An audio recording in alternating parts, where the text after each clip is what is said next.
जो ठोकर खाकर भी संभल जाए तो समझो मालिक उनके साथ है। ऐसा हम नहीं बल्कि अक्षरा सिंह की मां नीलिमा सिंह कह रही हैं। समय वह था जब अक्षरा सिंह अकेली पड़ गई थी। लगभग 3 महीनों तक वह घर से बाहर नहीं निकली थी। अक्षरा सिंह जब 3 महीने बाद घर से बाहर निकली, जब उन्होंने इंटरव्यू दिया तो उनमें एक बहुत बड़ी पॉजिटिव एनर्जी थी। कह सकते थे कि वह जो कर रही थी वह अपने आप में कर रही थी और वह इस बात से खुश भी थी कि जो हुआ वह गलत था।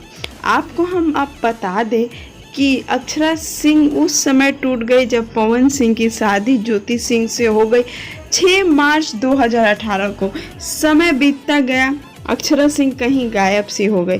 अक्षरा सिंह के गायब होते ही भोजपुरी इंडस्ट्री में उनकी कमी खलने लगी, लेकिन अक्षरा सिंह फिर संभली और फिर से वापस आई और वापस ऐसी आई कि फिर से उन्होंने कभी भी पीछे मुड़ के नहीं देखा।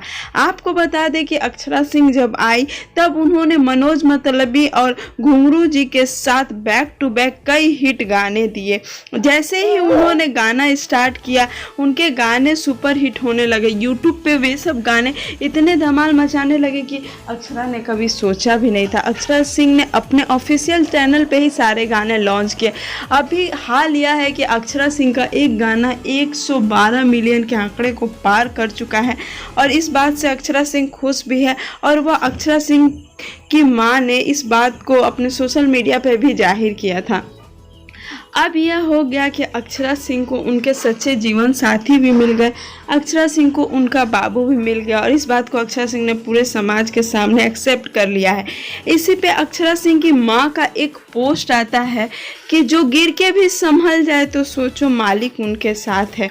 ऐसा अक्षरा सिंह की मां इसलिए कह रही हैं कि अक्षरा सिंह का नाम अब काफ़ी ऊपर उठ चुका है और उनकी सक्सेस के बारे में सभी जान रहे हैं। और एक समय था जब अक्षरा सिंह काफ़ी दुखी थी और शायद वो काम भी नहीं करना चाहती थी, इस इंडस्ट्री से बाहर निकलना चाहती थी, लेकिन अपने माँ बाप के सपोर्ट के कारण आज अक्षरा सिंह इस जगह पे अब अक्षरा सिंह का नाम भोजपुरी के टॉप गायकों में लिया जाता है। उनके जब भी गाने आते हैं कुछ ही मिनटों में लाख के व्यूज़ को पार कर जाते हैं। तो यही नीलिमा सिंह का सपना भी पूरा हुआ और अक्षरा सिंह एक अलग मुकाम पे पहुंच गई। हम भगवान से यही दुआ करेंगे कि अक्षरा सिंह अपने लाइफ में भी खुश रहे और भोजपुरी को आगे बढ़ाने के लिए जो उतनी मेहनत करी है वह उनकी मेहनत रंग लाए। उम्मीद करते हैं आपको हमारा यह वीडियो अच्छा लगा होगा। अच्छा लगे तो लाइक शेयर कमेंट करना बिल्कुल ना भूलें और हमारे चैनल को भी